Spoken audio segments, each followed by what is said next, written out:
मैं ये जानना चाहूँगा कि ये जो हिंदुत्व की अवधारणा और भारत की जो राजनीति है और जो पुरातन धारणा रही है हिंदू की, राष्ट्रीय स्वयंसेवक संघ की जो हिंदुत्व की अवधारणा है, इन दोनों में फिर तो अंतर हो जाएगा, क्योंकि हिंदू धर्म जो है वह सत्य, अहिंसा, करुणा, संवेदना, भाईचारा, वसुधैव कुटुंबकम, जिसका आपने भी उल्लेख किया है, उसकी बात करता है।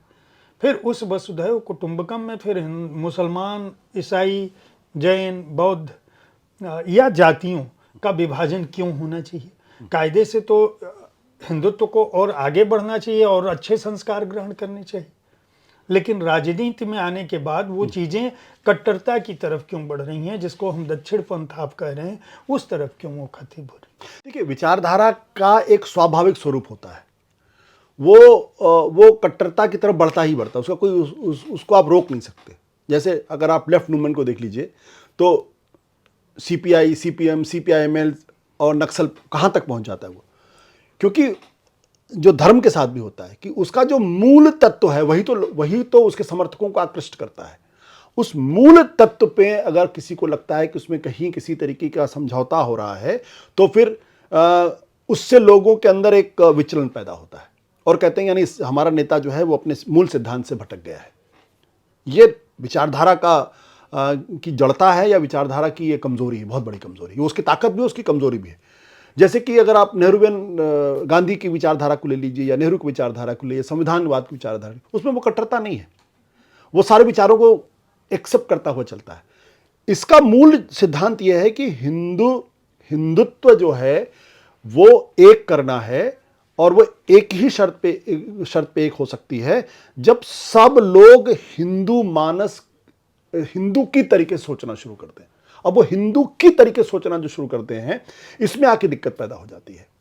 जैसे सावरकर जिसके बारे में आप कहते हैं करुणा, सत्य, अहिंसा, वसुधैव कुटुंबकम, इसका जिक्र सावरकर करते हैं और सावरकर कहते हैं कि दरअसल ये परवर्टेड वर्च्यूज हैं।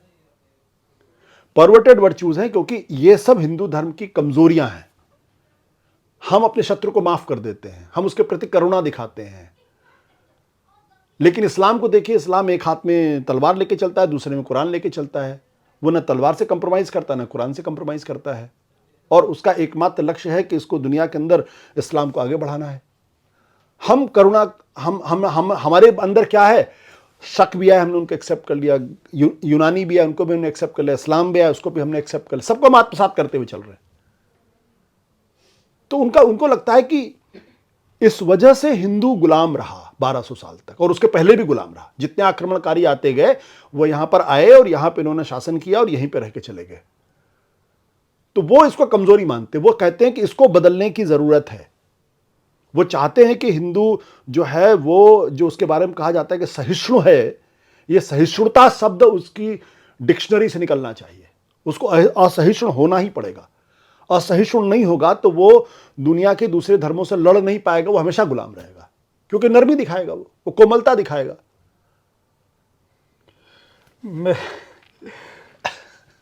हो सकता है मैं कुछ ऐसी बातें कह रहा हूं जो हमारे दर्शकों को अजीब सी लग रही हो, और लेकिन मैं एक बात जयप्रकाश जी, मैं अपनी दर्शकों, मैं कोई ऐसी बात नहीं कहता जो आरएसएस के लिटरेचर में नहीं है।